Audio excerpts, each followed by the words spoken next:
Welcome, friends, to our workshop, Developing a Business Plan with Dr. Jennifer Madden.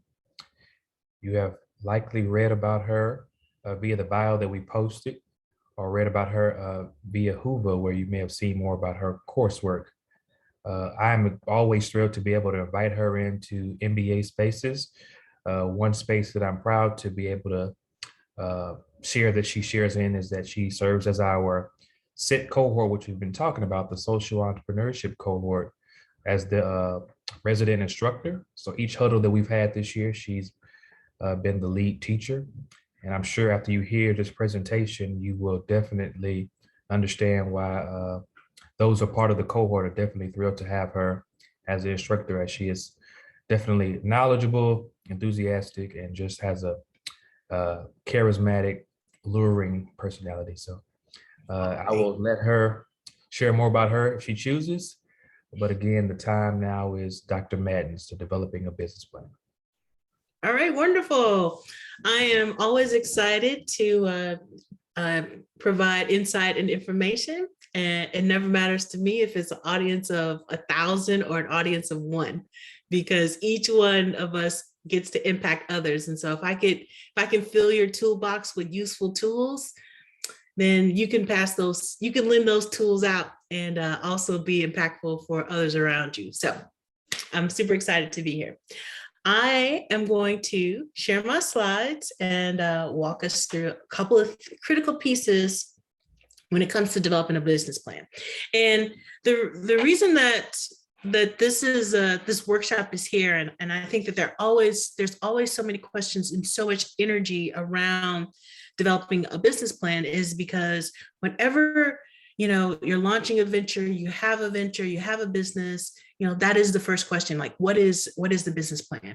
And it really just supports a very important adage about plan your work and work your plan. And sometimes when we're building a business, running a business, launching a business, we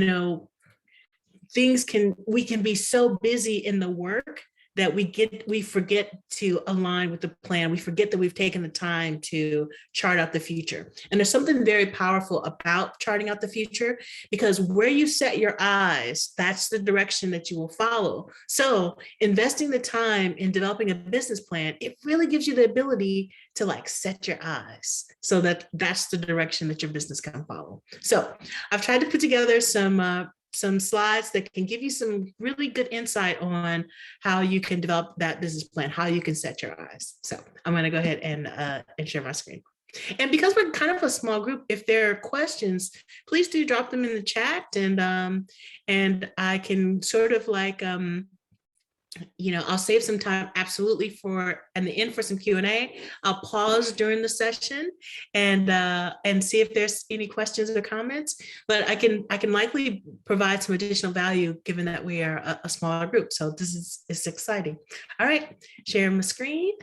All right, hold on, and about to launch the presentation. All right, and you should be looking at a single slide. Wonderful. And so I'm just going to do a quick 1 minute about me in the next slide. And then I'm going to go right into this notion of business plans. And I want to talk about 3 of the ones that are trending. And so that you have the language and the insight that you need. So of course, the traditional business plan, that's always important. And what are the key components of the traditional business plan? And I'm going to touch on the hot topics. And then I want to also introduce, if you haven't been exposed to it, just this idea of a lean business plan, because that's also becoming very on trend. And so having some insight on what that means compared to a traditional business plan could be very insightful. And then I'm just going to talk slightly just about social impact, because sometimes we need to be mindful of how do we lift that up.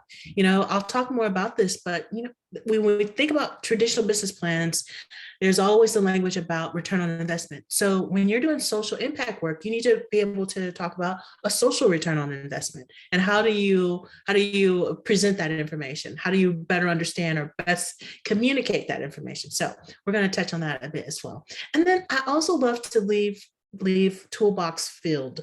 And so some critical pieces in the toolbox will be around just some business plan guidelines that will be incorporated in the presentation. Some useful websites will also be throughout the presentations.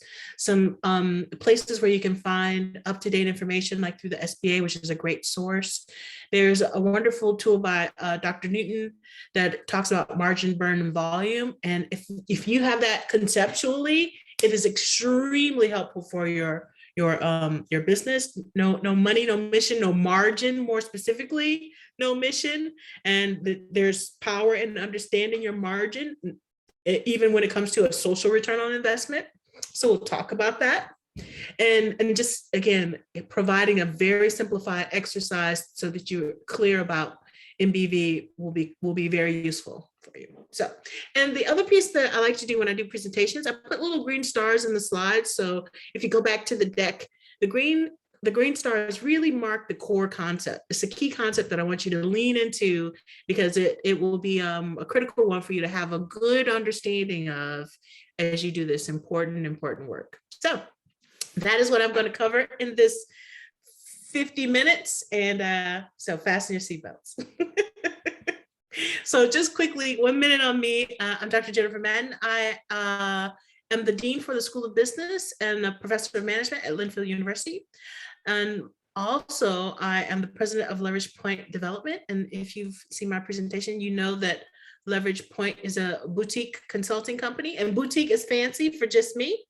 And you can see I have a tremendous amount of school loan debt, and some credentials that I have just to really demonstrate expertise in some areas that I care about. And my gifts, I'm a design thinker.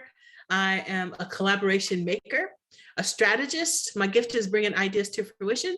And one of my pride points is author of a book around building effective collaborations. And this book, it really charts out how I've helped a community-based organization secure millions of dollars in grant funds so they could do these big, hairy, audacious projects and create jobs and have economic development in communities. So I want to really jump into a grounding point. And this grounding point that I want you to think about is this notion of this entrepreneurial imperative.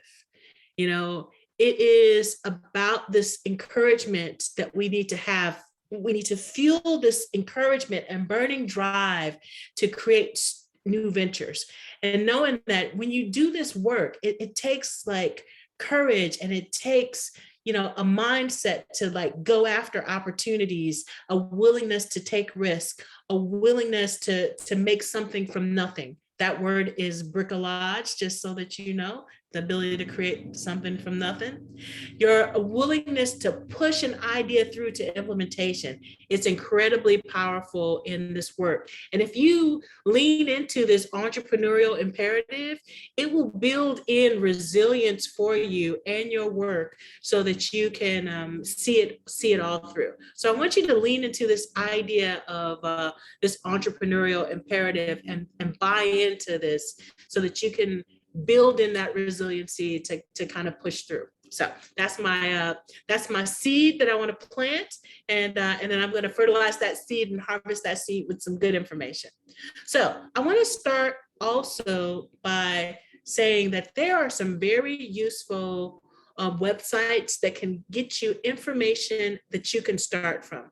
I'm going to tell you that some of the hardest work is in the start. So if we find a solid foundation to build from, it makes the starting not as difficult. So take the second website, bplans.com. Here's a website with free sample business plans that you can start to build from. Your ability to see how others have done it can give you some great insight on how you might consider doing it. And here are all of these great resources, so you're not starting from zero. You can start from 50 and build from there. And I think that that's a powerful incentive and driver so that you don't feel overwhelmed or unsure about the way forward. So there's no reason to reinvent the wheel. build from some quality business plans that can help you navigate your way forward. And there's lots of really great information and resources available. And these are three of them. So the best way to talk about a business plan is to think about the key components of a business plan. So I like to break this conversation up into a discussion around the anatomy of a business plan. So if we think about the anatomy of a business plan, these are the 8 key components of a traditional business plan. There's the executive summary, there's the mission, there's the company summary, there are the products, there's the market analysis, there's the strategy and implementation section, there's the management team, and then there's the financial plan. Now, the pieces that I want to touch on today are the executive summary, mission, market analysis, the competitive edge, which is part of the strategy section, and the financial plan. To me, these are the things that are less straightforward when you're thinking about doing the business plan work, or there are some tips that I want to give you so that you can be even more effective as you build these components of your business plan. Okay. All right. So we're going to start with the first one, first green star, executive summary.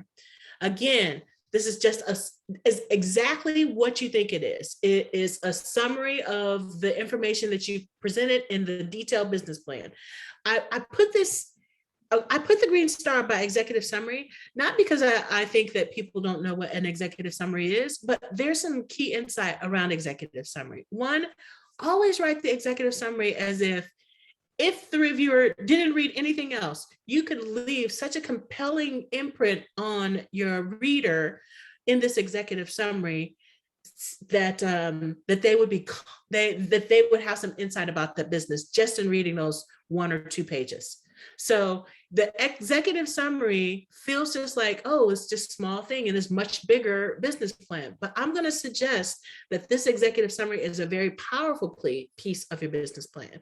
And the key is that you write that executive summary last. Even though it comes in the front, you write this last, because by the time you've done the work on your business plan, you're very well versed. You have this insight, you have done some reflection, and then you're really in a position to write a very strong executive summary because you've been through the work of developing the business plan. So it comes in the front, but it is written last because this is when you have the greatest understanding about what's important to put forth and present.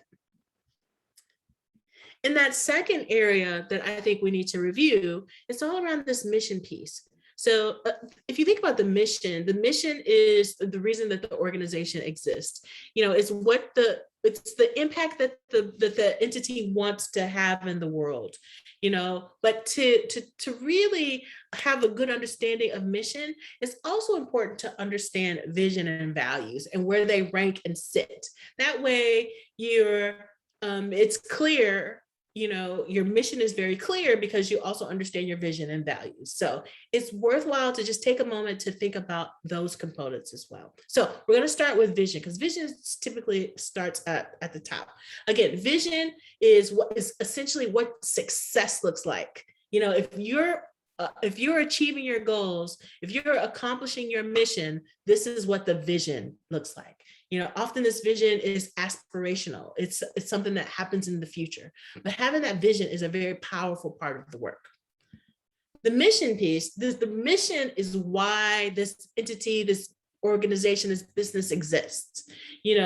This is the experience or the impact or effect that you want to create for your customers. You can think of it like that. Another way to think about missions, this is how I like to teach about mission. And it's because I have a big housing background. And so for me, a mission statement, for example, is like a 2x4. A 2x4 is a fundamental building block.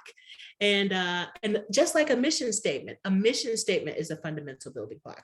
And so when I think about a fundamental building block, I think about a 2x4, and that mission simply means to do something by doing something else for someone or some reason.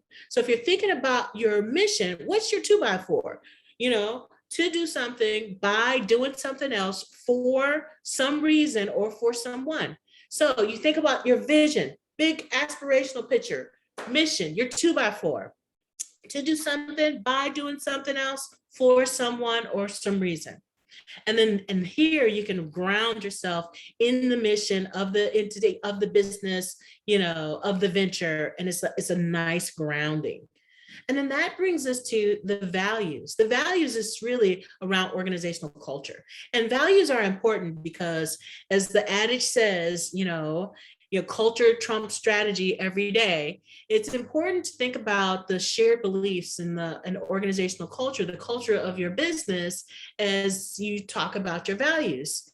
And this is important because more informed consumers, users, they want to better understand the mission, vision, and values of businesses before they invest their resources. So it's a really powerful exercise that you can walk through, especially as social ventures, and it's very helpful as you think about the strategy for your business, your organization, your venture. So having some insight on mission, vision, values is also important. All right. I'm going to just double check in the chat to make sure that I don't have any comments or questions. And before I move on, and I just do a quick pause just to check the chat. Okay, good. All right, I don't see any questions, so I'm going to continue. Outstanding. All right, the next green star is all around this market analysis. Okay, now this is, we're starting to walk into pieces that give people pause when they think about the business plan. They're like, oh no, the market analysis. And I'm here to tell you it's so doable. It's so doable. We're going to just break it down into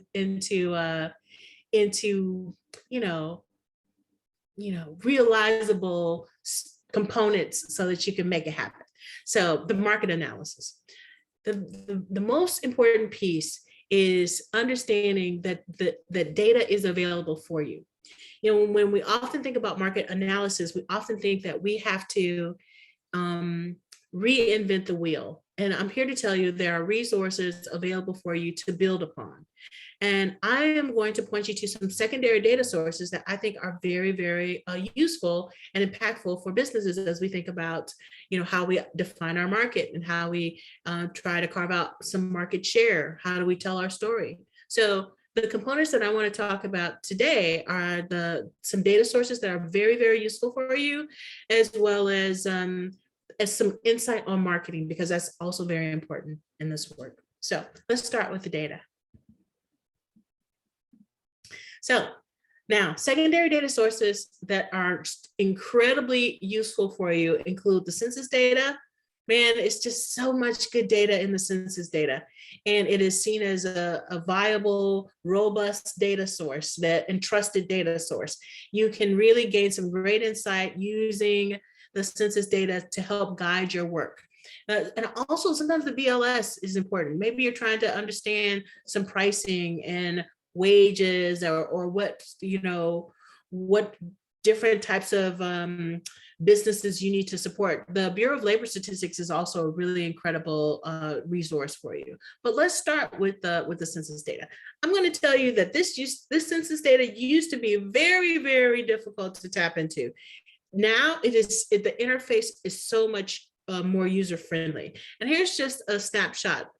When you go into census.data.gov and you can just key in Atlanta City, Georgia. Now, that's one little caveat about the census data. Because there are so many, for example, different cities and different states, the way that they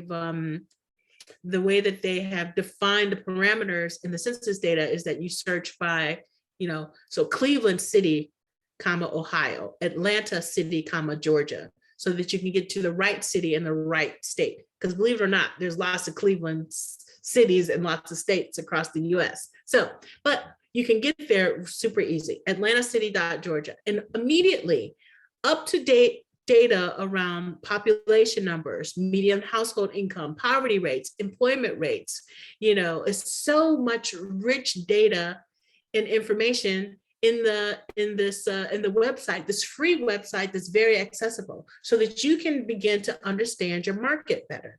It's such a powerful play, understanding, if your product or service is youth serving, how many youth in your target market. And you don't have to just look at the city. You can get this data by census tract, you can get it by zip code. You can drill down in the data in so many different ways. If you're trying to find out what businesses are in your zip code or in your city, how many, it's just very rich and useful as you think about information you need for building, developing, growing, launching your business. There's also wonderful information at universities. So universities, they have great information. University of Michigan has this great data source around, a poverty center, and youth. Harvard has a great housing data source. And this inter-university consortium, it has so many different data streams. It's unbelievable. So again, all of this free information, all you do, you go to the site, you can just look at the executive summary. It gives you a load of information. There's also a tremendous amount of information available at think tanks and forums.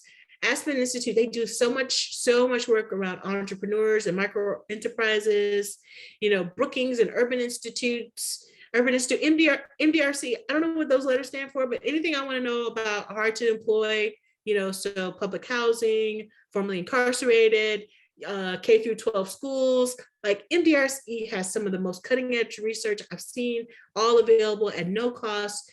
You go in, you look at the executive summary, you get knowledgeable about all of this funded research at no cost to you. It's a really, really amazing resource. And then the last one that I want to touch on is, what became clear to me during COVID was that the research I needed up to the minute, I needed data and research that was like 30 days old, 60 days old, not 1 year, not 3 years, which is still really excellent. But I needed like fresh research and information. And it was really the management consulting firms that had this great data, again, for free, available, done by like incredibly smart people doing this fantastic research. So McKinsey and Company, great reports, great information. IBM, A.T. Kearney, KPMG, Esri had all of these market segmentation data points. All I'm trying to suggest is that typically the market analysis is one of the things that when you're developing your business plan, there's a lot of apprehension around. But I am here to tell you and guide you that there's lots of secondary data sources available for you that can really help in that work. The second piece that I want you to think about is the marketing plan, and really I want you to mostly understand that your mission, vision, and values piece it's the first step in thinking about your marketing plan.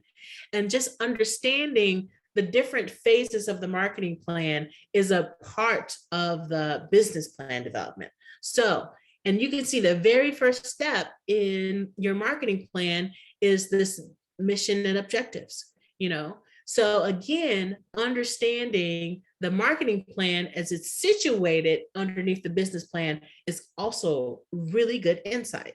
And again, you can think of the marketing plan in these 5 sort of steps across these 3 phases. So the planning phase, you set your vision, mission, values, and you do your SWOT analysis in this planning phase. And the implementation phase, where you're really cultivating the market strategy, you're looking at market segmentation, you're looking at targeting your market, and then positioning yourself in the market. And then that 4th step is looking at that marketing mix. What's the 4 Ps, the product, price, place, promotion, and then the 3rd phase is all around the control. And this is where you're evaluating to see if your investment in your marketing is paying back. you're using some metrics to determine if your strategy, your marketing strategy is making sense. And so we think about these simple components, like it is continuously driving your business plan, defining your mission, defining your goals, and making sure that they align with your mission. Making sure you prioritize your goals and you make them smart. And you think about these components, all of these components, many of us have a strong understanding of. It's just organizing them in the way that they are supporting the business plan. When we demystify the components and make it clear, we can see how to put all these things together to make a very impactful business plan. So the other piece that I want to talk about, because it's so important to talk about these goals that align, is that to just be as a reminder, when you're defining your goals, is this notion of having well-written goals. And so again, just to sharpen them, to make them very purposeful, because the thing that happens next is that we anchor the goals to the objectives. And this is what you must do essentially in order for you to meet your goals. And I'm really lifting up and deconstructing that first step in that marketing plan, in this kind of goals and objectives. And so, as you probably are anticipating, when I talk about objectives, just a reminder that you need to think about these SMART objectives. So specific, measurable, achievable, even though they can be ambitious, relevant, and time bound. So, and what do I mean by that? Just some simplified examples. So if we say a poorly written objective is, okay, so to eliminate highway deaths, okay, that's a really good thing, right? We want to do that. But if we need to smarten up that objective so that we know when we're realizing it, that it's clear about how we plan on delivering it. So we can simply smarten it up and just say, to reduce by 5% the highway accident rate in fiscal year 2021. It's specific, we're trying to reduce the highway accident rate. It's measurable. We want to reduce it by 5%. It's achievable. We said 5%, not 95%, relevant. Highway accident rate is a way to eliminate highway deaths if we can reduce those.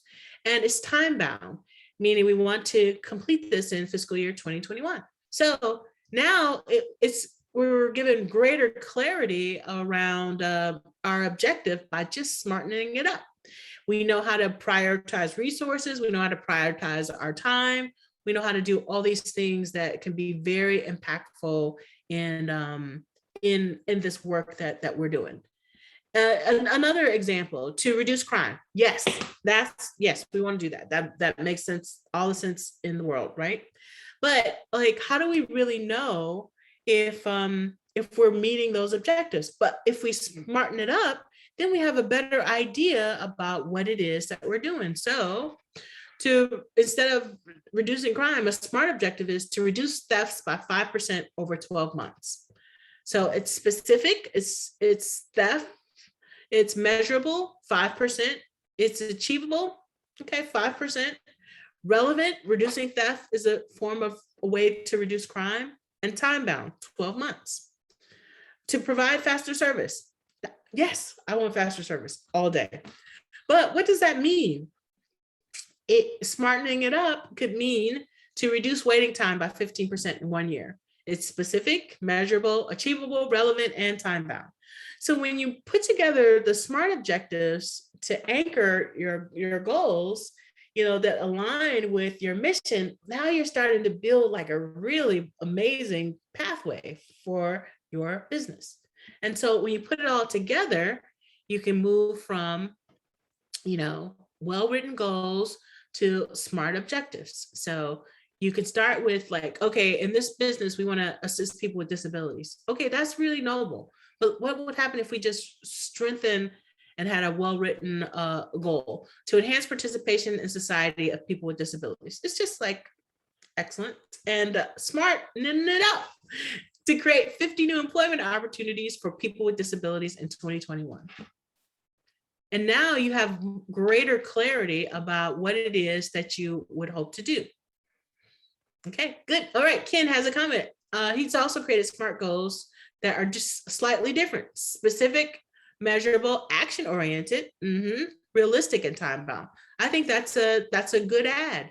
So it could be action oriented. Specific would be create. So it could be to create 50 new employment opportunities, through our social enterprise.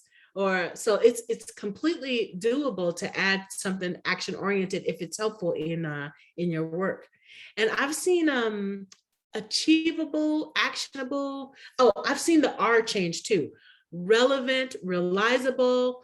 The key piece is to think about how you can pull it together. I've also seen Smarty. Let me go back. Smarty, just a small piece around. They've added equity and inclusion, SMARTIE. So inclusion and equity, so that can be very, very, because that can be specific as well as you start to build your way forward. So, it is true that when you can smarten up your objectives or smarty up your objectives, it is very helpful to the team to have clarity about the way forward. Okay, so let's talk about the next piece in the marketing plan. The SWOT analysis, another very useful tool. So step 1 was the business mission and objectives, and you think about step 2 is the SWOT analysis. So again, the SWOT analysis, not an unfamiliar concept, but one of the things that I want to just plant a reminder seed on is that the SWOT can be extremely robust if you really do the SWOT to at its fullest level. So when you're thinking about doing the SWOT, really you start with vision. You say, and this is an important concept because it's important to say, like, if resources weren't an issue, if Warren Buffett were to come in and give us, whatever amount makes sense for your venture, $1 million, $250,000, what would we do? Because sometimes you have to give your team permission to dream, because we always operate in situations where there's never enough time, never enough talent, never enough treasure. So sometimes you have to give your team permission to dream, and yourselves permission to dream. So, creating that, if you were to win the lottery, if, whatever it takes to unleash those creative juices, do that. It's a powerful action. And from that vision, you say, okay, we set this vision. If we had these resources, if we could do this thing. And then you use the SWOT as a form of a situational analysis for the entity.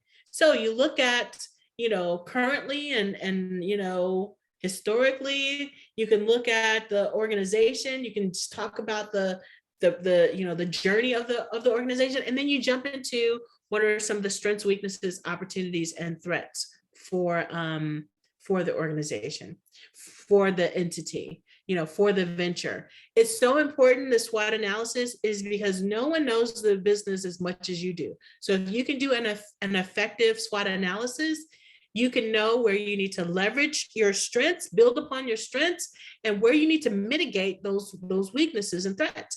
Often those can be actualized, they can be done through collaboration, but again, being mindful of them, it helps you to be very impactful in your business, And then here's a piece that is often also not done, is this last piece about steps. So the steps matter because it's saying, given where it is that we want to be, and given where it is that we are, what are some steps that we can take to get from where we are to where we want to be? And in those steps, you can start building your business, your venture, in charting the pathway from where you are to where it is that you want to be. So you're anchoring in your current situational analysis, given the market conditions, and you're charting the pathway to the vision of what you'd like to see your venture to be. It's an incredibly impactful tool that that we already have in our toolbox, but we may not like use it till its full capacity. The SWOT analysis is an incredibly powerful tool, and I advise you to dust it off and use it and bring in those in pieces. Bring in that vision piece, bring in that step piece so that you can really pull it all together and get some good wayfinding for your venture. Now, I have two things here that I wanted to speak to. Now, these are some techniques that I use in my work. I'm always running a SWOT analysis. If I'm thinking about something, an idea, I'm constantly in my notes. There's like this crosshatch, and I'm like, what are some of the strengths of this? What are some of the weaknesses? What are some of the opportunities? What are some of the threats? Because I want to be aware of, are my strengths outweighing my weaknesses? Are there enough opportunities that would mean investing makes sense? Putting my efforts here, prioritizing my efforts here make sense. When I think about the weaknesses and threats, are there some ways that I can mitigate those to minimize them? So constantly making these little notes so that I have this sort of like organized thinking in play. And then you go back and you can see how you can move forward. The other piece that I will use if I'm trying to do a SWOT analysis with a group, then I will, maybe you're trying to do some thinking with your executive team, and you can give them just a sheet of paper where it can really help with their ideation, because the brain science tells us that the brain can ideate faster at intersections. So you can say, well, what's a current strength that's internal to the organization? Okay, what's a current weakness that's external to the organization? So here's just a tool that you could use to help your team ideate so that you can get some things on the page. Because in order to have a good idea, it's sometimes helpful to have a lot of ideas so that you can choose a good idea from them. So, yes. All right, and then Ken, did I see a hand? Yeah, Jennifer, can you go back to that previous slide you were just on? Yes. One of the other things we did, I led a SWOT analysis for a nonprofit doing a strategy session. And one of the things we did was we took this exact chart and we had it on big flip charts on the wall and in different 4 different places. And we broke the board. It was the board and executive team for the organization. We broke them up into small teams of 3, and then they rotated the chart. So this one came up with, what are the external strengths, and then went on what they thought, went on to the next chart. What are the external weaknesses? And then each one kept adding as we rotated around the room. And then it was much more comprehensive than if we just talked about it as a large group, I think. I love that idea. It's like speed dating SWOT analysis style. Yes. I love that. Yes. Man, that's excellent. Ken, thank you for sharing that. So it's the beautiful thing about the tools. Use them in ways that make sense. And that's a great add-on to that. Yes.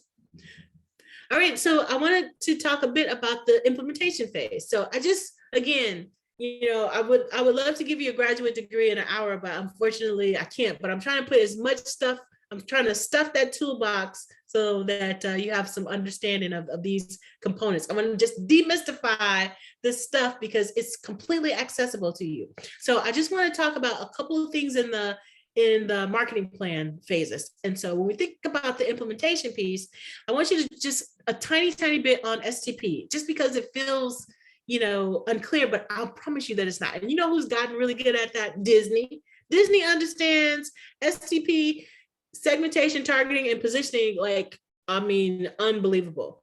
And so you think about market segmentation, like they got it all down. So think about Disney. How do you infuse some Disney in your STP for your venture? You're segmenting the market so that you can target that market and position your business so that you can reach these potential markets. So Magic Kingdom for Disney appeals to families with younger children. Pleasure Island, they know they're going after the singles and the couples. And then Epcot Center, they're looking at adult families and older. They're not letting a nickel go untouched. but they're investing that time and understanding STP so they can know how to target that market and position themselves in that market. Yes. It's just like, okay, my last little Disney comment. I took some of my nieces and nephews to Disney. I mean, at first when I came through the gate, I saw these parents where they had their kids already in like these Disney princess outfits. And I was like, I wonder why they brought them here already clothed. We took one ride. We get off the one ride and then there's the shopping gauntlet. And you get off the ride with these young nieces and they see all of these like, wands and princess, tiaras and princess dresses, and they just gotta have it all. So I was like, these parents are genius. They've figured out a way to overcome the shopping gauntlet by already dressing their princesses when they come into the space. So Disney's already gotten it on lock. So understanding that STP is a powerful piece to think through. I know you probably think, well, I'm not Disney, but it's still something incredible to think about segmenting and targeting your market and thinking about how you can position to meet those different market segments. Okay, and then I want to speak about just the 4 Ps in case you just need some quick insight. Again, it's just your product. What are you creating? Your price. How are you capturing? It's the value of your product. Place, where are you delivering? And promotion, how are you communicating? So the 4 Ps is really about a value proposition. So understanding what those 4 Ps are can be very insightful for building your venture. All right, competitive strategy. It's just simply your work in moving towards having and sustaining a competitive advantage. Like, what do you do differently than your competitors? How are you meeting a need in the market? That could, no matter what you do, there's still a need in the market that you need to meet. But understanding what that need is really important. So if you want to think about this work, there's nothing wrong, and it's super important for you to think about your competitive strategy. This is essentially your long game plan on how you're going to continue to have a competitive advantage, and what are you doing to build your business in order to sustain that competitive advantage. It could mean that you deliver this work with such a level of passion and care, or like your customer first, or you're meeting an unmet need in the market for a particular constituent. That's still thinking about your competitive advantage, and there's an imperative in making sure you're pushing yourself in that direction. Okay, we are cooking. So I wanted to just kind of speak a little bit about the lean business plan. And in the lean business plan, there's these 4 essential parts: the strategy, tactics, milestones, and forecasting. Now, again, strategy is just simply think about some bullet points to talk about, what is your approach? The tactics, like how are you planning to execute the strategy? You can think about like the 4 Ps if that's important. The milestones that anchors back to your smart objectives. Forecasting, this is all around your cash flow or your sales projections. And your lean business plan can be very simple when you think about it: strategy, tactics, milestones, and for your forecast, thinking about your cash flow. So again, it's this notion of, this, if you understand this information, you can present it in multiple ways: the detailed business plan, or this lean business plan, which is really, really lifting up some key components. So, and again, if you're thinking about social impact, I think it's going to be important that you take a moment to think about, your management team. How are you serving these, your beneficiaries? What is, the social business opportunity, which is really how are you creating value? How are you reaching your beneficiaries? How are you going to run your business better. This is your infrastructure, how you're building your business, what's the capacity of the business. And again, a financial plan. How does your business make money, generate revenue, break even? And again, really in the social impact plan, how you're doing so much more than with less. So you're really demonstrating the bricolage in your model. All right, so this part is important, and so I want to slow down just a tiny bit to talk about the MBV, just because it's sometimes the other piece. Now the market, plan and then financial plans are the two parts that are the hardest for people in my experience. This is what gives them pause about moving forward and just having like a stellar business plan.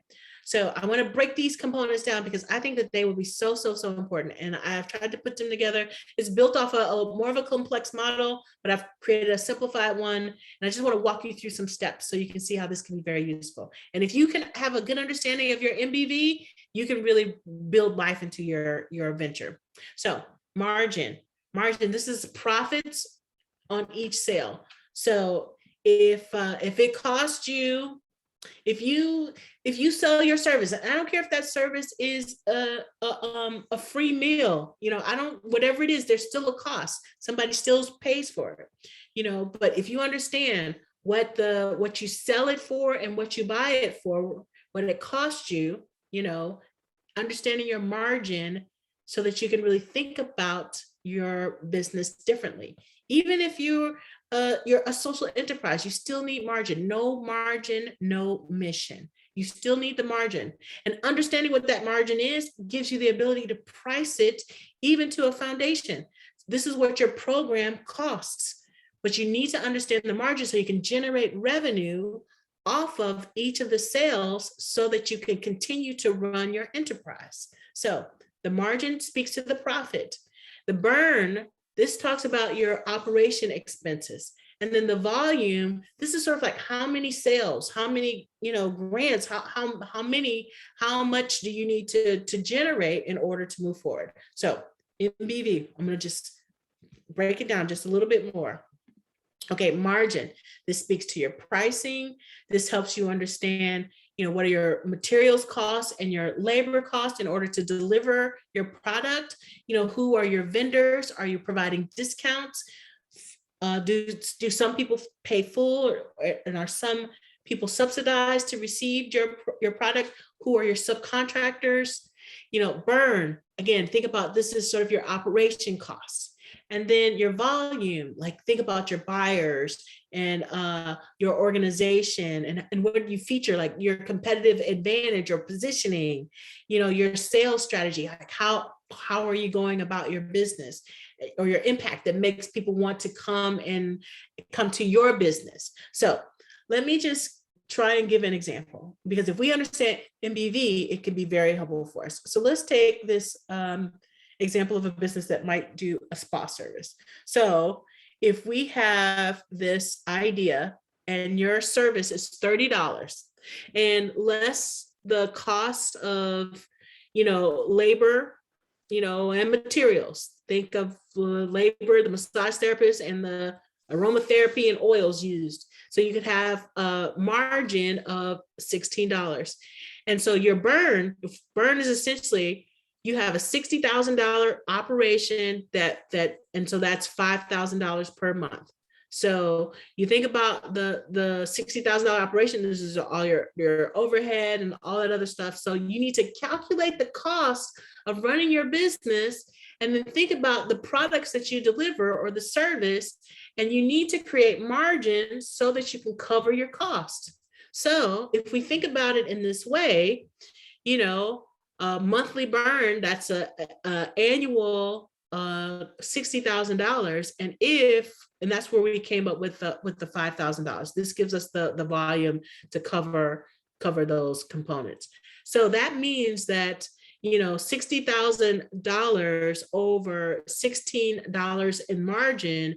This is the this 3750 is the sales that you need to have every year. So if you know that your product is $30 per unit, you need to have 3,750 of them sold in order to break even. So understanding what those points are can be very helpful for you to deliver your service. And that just means every month that you're selling 313 units of your product or service. Every week, 72 units, every day, 10 units, and every day before lunch, 5. And so breaking down, understanding your margin burn and your volume, it really helps you to think about how you can fund your venture or make sure you have your expenses covered. Let's try another example. Maybe you have a cupcake store, $4, $1 in labor and materials gives you a $3 margin. And then your burn per month, $8,000. So these are your expenses for your cupcake shop. And so if you have a $96,000, that gives you your annual piece. And then you know that your margin is $3. So you take your margin, your year divided by your margin. So $96,000 a year divided by $3 in margin, you need to sell 32,000 cupcakes a year. That's 2667 per month. That's 615 a week, 88 a day. That's 44 cupcakes need to be sold before lunch.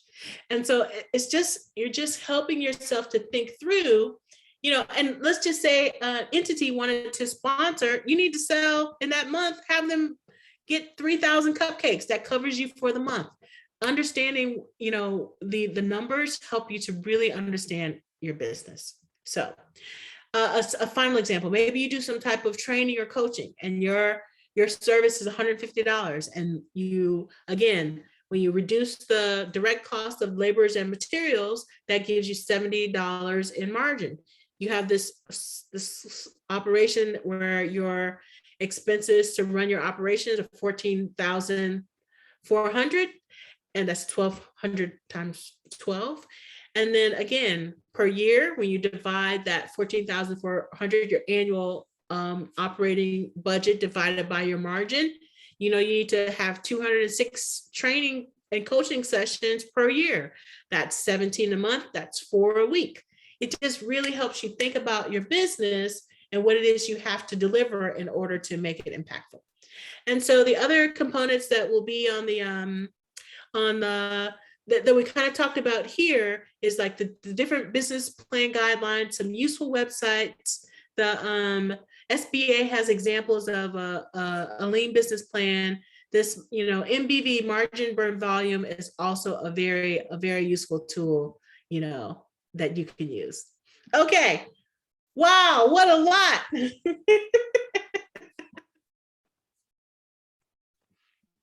And there's 5 minutes for questions.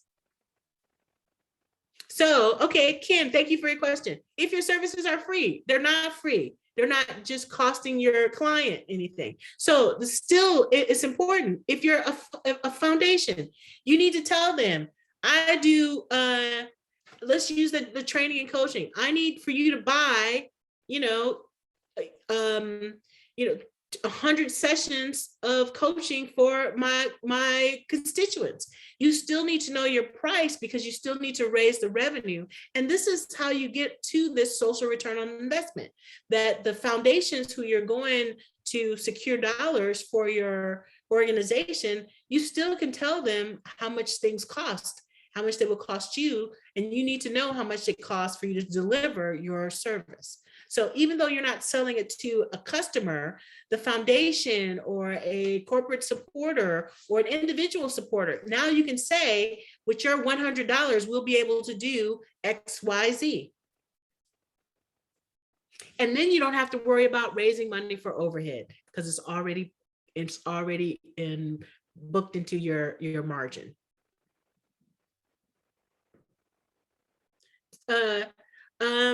Dr. Everett, so I'll tell you what, Live Plan software, thank you for asking that question. I always just get the Business Plan Pro, the free, and I just look at examples of the free business plan.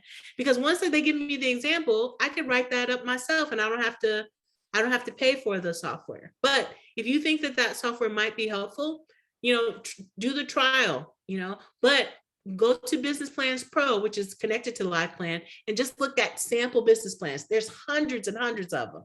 And then you can just download an example and walk through. I think that with these tools, you can easily demystify the business planning process and get to the work of building your own, because you don't have to reinvent the wheel. You start from a solid foundation and then you can build from there. A business plan could absolutely be used in a church, because I know it feels like business lingo, but it really is just good business. Because let me just say this, a nonprofit is what we think about the church. But a nonprofit doesn't mean that it doesn't make profit. It just means that it doesn't give the profit to the board. That's different. You still need to generate revenue in order to do your good work. So incorporating some business concepts into your work is good. It's good, because if you don't have the margin, no mission. If you don't have the resources, you can't do your work. So a business plan, and even if you need to call it a church plan, maybe the word business, the team isn't ready for, but you can call it the church plan and how you plan to build the word of the church or the impact of the church. You still need a strategy in order to move it forward. So I'm very sensitive to language. Words matter fully. So change the words, but still let the techniques guide you, because there's solid techniques that will help you do more with the limited resources that we have available to us. That's important. So this is like, I'm the gift. So don't pass up on the gift. I'm here to tell you what to do. So know that I'm telling you, yes, a church needs a business plan. And this is the gift to tell you that is what you should do to move forward. Well, if I may, one way to explain it, whether it's in the nonprofit world or the church world, is the additional revenue above the costs go towards long-term sustainability of the mission, right? So it might be that you take that additional revenue and you're putting it in an interest-bearing account that can help you sustain the church for decades, or help you sustain the nonprofit after you retire. Amen. Yes, that's exactly right. Yeah. That's exactly so rather right. than think about it as profits, you just think about it as revenue that's going towards the long-term sustainment of the mission. Absolutely. We can, and even in nonprofit accounting, they call it a fund balance. But you're right. It's the words, don't let the words take you off of your square. Let the words really see the value in having this additional margin so that you can invest in the future of the organization. Okay, that's my time, Darnell. There's one quick question. Would you consider reworking your PowerPoint presentation for a church audience in the future? Yes, absolutely. Yes, that's a yes. Well, we thank Dr. Madden, as always, for sharing with us. And again, it's important that she shares with the cohort for you to know your numbers.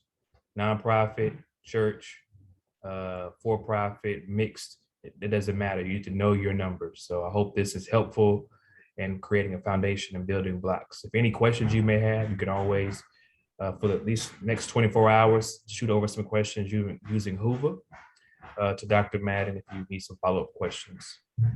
This concludes the Creating Your Business Plan workshop. And we prepare now for our final workshop for today, which will be at 3:30 Central Standard Time. So thanks again. Thank you. Thank you all.